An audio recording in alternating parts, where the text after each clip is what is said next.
Speaking में fluency और coherence एक बहुत ही इंपॉर्टेंट रोल प्ले करता है। Let us understand what exactly are they और उनको हमने ठीक कैसे करना है।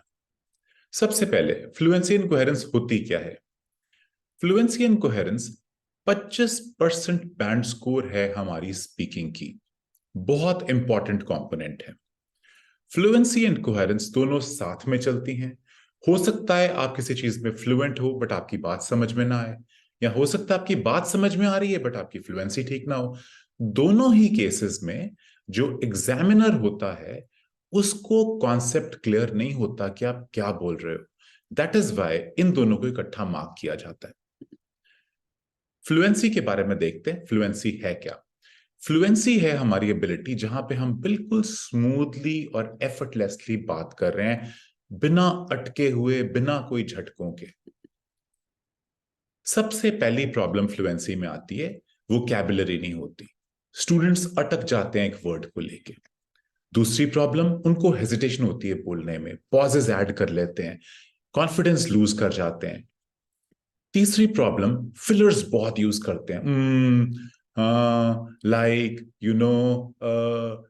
ये कुछ हद तक तो ठीक है, बट आपकी सारी स्पीकिंग अगर इनसे भरी हुई है तो डेफिनेटली समझने वाले को प्रॉब्लम आएगी। मिस प्रोनाउंसिएशन, कभी कभी हम गलत वर्ड प्रोनाउंस कर देते हैं, हमें क्लियर नहीं होता है इसको बोलना कैसे है, फिर दोबारा कोशिश करते हैं उसको बोलने की और हमारी फ्लुएंसी ब्रेक कर जाती है। अपने आइडियाज को एक्सपैंड नहीं कर पाते, ये एक बहुत बड़ी प्रॉब्लम है फ्लुएंसी की। सिक्स्थ प्रॉब्लम है, कभी स्पीड फास्ट, कभी स्पीड स्लो। कभी एकदम हम शूट अप कर जाते हैं, कभी एकदम हम शूट डाउन कर जाते हैं। That is a very big problem of fluency. Nervousness, anxiety, fast बोलने के चक्कर में हम लोग भूल जाते हैं कि हम बात क्या कर रहे हैं। टिप्स नंबर 1, इसे इंप्रूव कैसे किया जाता है? सबसे पहले रेगुलरली स्पीकिंग की प्रैक्टिस करें। रोज कॉन्वर्सेशंस करें, चाहे अपने आप से कॉन्वर्सेशन कर लें। Stand in front of the mirror and record yourself, works very well. अगर पॉसिबल हो तो इंग्लिश टीचर्स के साथ बात करें या लैंग्वेज एक्सपर्ट्स के साथ बात करें, इससे बहुत फायदा होता है। शैडोइंग, शैडोइंग एक बड़ा अच्छा कॉन्सेप्ट है। जैसे हमने ऑडियो सुनी किसी की और ट्राई करेंगे वैसा ही बोलने की। कोई मूवी देख लो नेटफ्लिक्स पे, या आइल्स की ऑडियो सुन लो। जो आप सुन रहे हो उसे रिपीट करो, कोशिश करो जैसे वो बंदे बोल रहे हैं वैसे बोलने की। टिप नंबर 3, अपने आप को रिकॉर्ड कीजिए, बहुत जरूरी है। देखो कहाँ हेजिटेट कर रहे हो, कहाँ पे रिपीट कर रहे हो, और ट्राई करो उसे कम करने की। टिप नंबर 4, रीड अलाउड, अखबार ले लो, ऊंची ऊंची पढ़ो उसको। आपको रिदम डेवलप हो जाएगा, स्पीड डेवलप हो जाएगी धीरे धीरे करके। ये मत सोचो कि एक दिन में सडन जादू होने वाला आपके साथ, कोई जादू नहीं होने वाला है इसमें। प्रैक्टिस करनी ही पड़ेगी। रीड अलाउड कीजिए, बुक्स पढ़ो, आर्टिकल्स पढ़ो, रीडिंग जो आपको मिलती है वो प्रैक्टिस करो, बहुत फायदा होता है इससे। फोकस करो कि आपकी स्पीड सेम रहे। हल्की सी ऊपर नीचे हो जाए तो ठीक है, बट ये नहीं कि एकदम बहुत तेज, एकदम बहुत नीचे, नॉट लाइक दैट। पांचवा टिप, अलग अलग टॉपिक पे बात करने की कोशिश करो, वाइड रेंज ऑफ टॉपिक्स पे। इससे आपकी वोकैबुलरी बढ़ जाएगी, फायदा होगा। कभी हमारे पास काफी तरह के स्पीकिंग टॉपिक्स होते हैं, क्यू कार्ड में स्पेशली, तो उन अलग अलग क्यू कार्ड्स के टॉपिक्स पे रोज प्रैक्टिस किया करो, उससे बहुत फायदा होता है। अब देखते हैं कोहेरेंस क्या चीज है। कोहेरेंस होती है अपने थॉट्स को लॉजिकली ऑर्गेनाइज करना और उन्हें कनेक्ट करना, ताकि जो हमारा लिसनर है उसको सारी बात समझ में आ जाए। सबसे पहली प्रॉब्लम कोहेरेंस में, हम ऑर्गेनाइज नहीं कर पाते। हम कुछ भी कहीं पे बोल देते हैं, उससे क्या होता है, समझने वाले को कुछ पल्ले नहीं पड़ता क्या हो रहा है। प्रॉब्लम नंबर 2, हम रिपीट करते रहते हैं बिना बात से। जो चीज नहीं चाहिए उसको दोबारा बोल दिया, फिर दोबारा बोल दिया। That creates a problem in the mind of the listener. Problem number 3, हम कनेक्टर्स गलत यूज कर देते हैं, जबरदस्ती कनेक्टर यूज करने की कोशिश करते हैं। मोर ओवर, मोर ओवर, मोर बोली जाते हैं एक ही कनेक्टर को, not a very good idea. Problem number 4, हम क्वेश्चन ही नहीं सुनते। ध्यान से क्वेश्चन तो सुन ले, क्वेश्चन सुनते ही नहीं, बोलना शुरू कर देते हैं, उससे हमारी सारी कोहेरेंस खराब हो जाती है।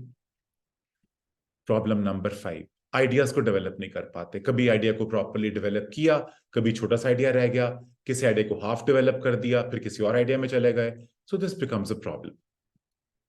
इसको आप पहला टिप इंप्रूव करने का, अपने थॉट्स को ऑर्गेनाइज कीजिए, कॉपी पे लिख लीजिए। आपको नोट्स बनाने की बहुत टेक्निक्स आपके टीचर्स ने आपको दी होंगी, उन्हें यूज कीजिए। टिप नंबर 2, एक क्लियर स्ट्रक्चर फॉर्म कीजिए। स्ट्रक्चर मतलब मैंने इंट्रोडक्शन में ये बोलना है, मैंने बॉडी में ये बोलना है, लास्ट में मैंने ऐसे, जैसे ऐसे लिखते हैं ना, वैसे क्यू कार्ड को ट्राई करो बोलने का, बहुत फायदा होता है इससे। टिप नंबर 3, पॉजेस की प्रैक्टिस करें। कहाँ राइट मोमेंट पे मैंने रुकना है, रॉन्ग मोमेंट पे नहीं रुकना, राइट मोमेंट पे कहाँ पे मैंने रुकना है, कैसे मैंने चलना है आगे, ये बहुत फायदा होता है। ताकि कॉमा की डिटेल पता चल जाती है हमें, यहां मैंने रुकना है, यहां मैंने नहीं रुकना। Tip number 4, cohesive devices use करें। ये होती क्या है, however, therefore, in addition to, मतलब चीजें जोड़ने के लिए काम आती, कनेक्टर्स होते हैं ये। इन वर्ड्स को नेचुरली प्रैक्टिस करने की कोशिश करो। टिप नंबर 5, प्रोनाउंस को ध्यान से देखा करो।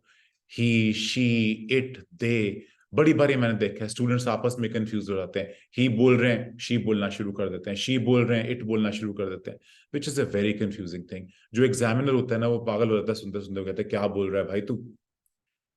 अगर आपको डाउट लग रहा है तो वापस नाउन बोल दो। फॉर एग्जाम्पल, अगर आप ही में डाउट लग रहा है तो राम के बारे में बात कर रहे हैं, दोबारा से राम के बारे में बात कर दो, राम के नाम ले लो दोबारा से। उसके क्या होगा कि एग्जामिनर को समझ आ जाएगा आप बोलना क्या चाहते हो। That's a very good idea. Tip number 6, topic sentence पे फोकस कीजिए। फॉर एग्जाम्पल, आपने कहां से शुरू किया, कहां पे खत्म करना है, this is extremely important.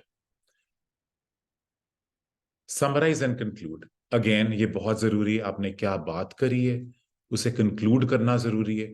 And में जाके सारे पॉइंट्स को समराइज कर दो। क्यू कार्ड में तो ये बहुत काम आती है चीज, it really helps you out. Tip number 8, speaking prompts के साथ प्रैक्टिस करो। फॉर एग्जाम्पल, आप हमने 4 पॉइंट या 3 पॉइंट बना के दिए होते हैं हर एक क्यू कार्ड के नीचे, उनके साथ प्रैक्टिस किया करो। पहले ये पॉइंट बोलना है, फिर ये पॉइंट बोलना है, फिर ये पॉइंट बोलना है। उससे क्या होता है, क्लैरिटी ऑफ थॉट आ जाती है। वरना क्या होता है, आप कभी पहला बोल दिया, फिर थर्ड बोल दिया, फिर फर्स्ट बोल दिया, फिर सेकंड बोल दिया, एग्जामिनर सुपर कंफ्यूज रहता है, कहता है हो क्या रहा है भाई, कर क्या रहे हो तुम, मुझे समझाने की कोशिश तो करो। अब आइल्स में टाइम कंस्ट्रेंट्स होते हैं, 1 मिनट मिलता है सोचने के लिए और 2 मिनट मिलते हैं बोलने के लिए, उनको फॉलो कीजिए, फायदा होगा। इसके साथ ही हमारा ये वाला खत्म होता है चैप्टर। तो हम नेक्स्ट चैप्टर के लिए दोबारा से मिलेंगे, तब तक प्रैक्टिस कीजिए। Thank you.